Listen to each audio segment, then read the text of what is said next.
बोलिए श्याम रामचंद्र भगवान की जय। बोलिए श्रीमद् भागवत महापुराण की जय।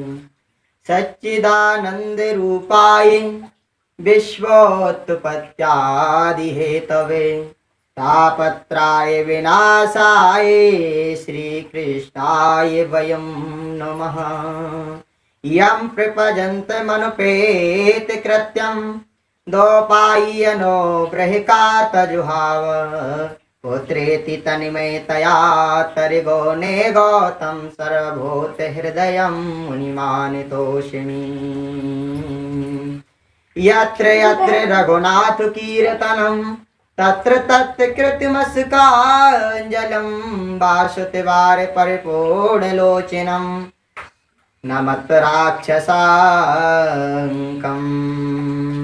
तो राधे मेरी स्वामुनि मैं राधे को दास, जन्म जन्म मोह दीजियो श्री वृंदावनी को वास। तो भगति बीज पलटे नहीं जाहे कोटि अनंत, ऊंचे नीचे घर उपजे तो हो ये संत को संत।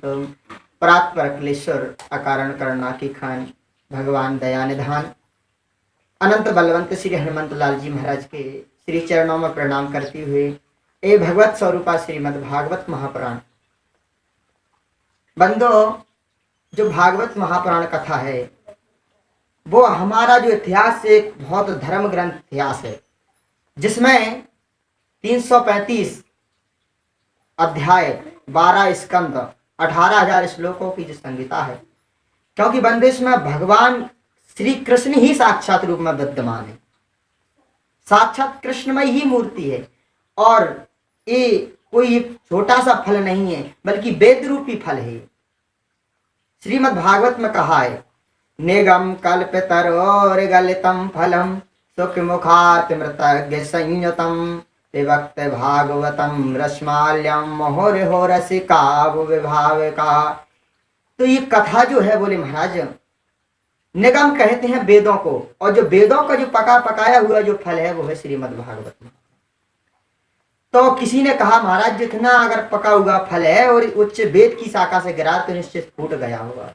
तो किसी ने कहा बोले महाराज ये फल फूटने वाला नहीं है। तो बोले ये शिष्य प्रशस्य शाखायाम लवम परापरम अखंड में धरणस्य, ये शिष्य प्रशस्य शाखा के माध्यम से धराधाम पर आया। श्रीमन नारायण भगवान ने सबसे पहले आदिदेव ब्रह्मा जी को ये भागवत रूप की कथा सुनाई, जो चतुर्श्लोकी भागवत के माध्यम से। श्री ब्रह्मा जी ने इस कथा के लिए अपने पुत्र नारद के लिए इस भागवत कथा सुनाई। श्री नारद जी ने एक कथा महर्षि वेद व्यास जी को सुनाई। जब द्वापुरे सामान्य प्राण से तृतीय युगस्पर्यः जाता पाराशर ओदिगी बचान से कलयो हरे। द्वापुर के अंत में महर्षि वेदव्यास कृष्ण देवप्यान के नाम से जिनको जाना जाता है, एक दिन अपने आश्रम में खिन्नमना होकर बैठे हुए थे कि महर्षि उसी समय नारद जी पधारे और नारद जी ने उनका मोह भ्रम करने के लिए श्रीमद् भागवत कथा श्रवण कराई।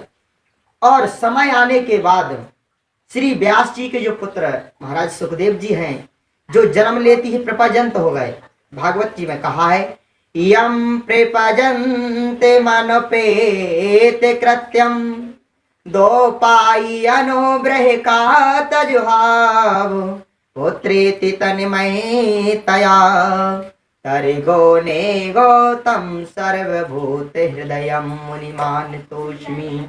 जो जन्म लेती ही हम प्रपजंत हो गया, ऐसे महर्षि व्यास जी के पुत्र परम योगेश्वर महाराज सुखदेव जी हैं, जो जन्म लेती ही जंगलों में निकल जाते हैं। बंदो, निकल जाते हैं, लेकिन कुछ बात तपस्या दिन करने के पश्चात श्री व्यास जी के मन में आया कि इस ग्रंथ को मैं किसको श्रवण कराऊं, कौन इसका पात्र है। पर ध्यान लगाते समय सुखदेव जी महाराज को, व्यास जी महाराज को, समय सुखदेव जी महाराज की जब मन में चिंतन हुआ बंदो, तो चिंतन जैसे हुआ तो उस समय सुखदेव जी का चिंतन हुआ तो कुछ शिष्यों को अपने जो श्लोक 2-4 थे वो रटा दिए और शिष्य यत्र यत्र तत्र घूमने लगे उन श्लोकों को सुनाकर।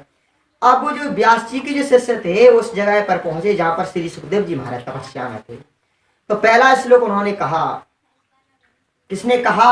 उन शिष्यों ने, कि बरहा वीरम नटवर बपु कर्ण्यो कर्णकारम वैजंती समारम रंगाण वेणुरधर सुधा पूर्व गोपेन वृंदई वृंदावनम ते निष्पाद रमणम प्राविशत वीत कीर्ति।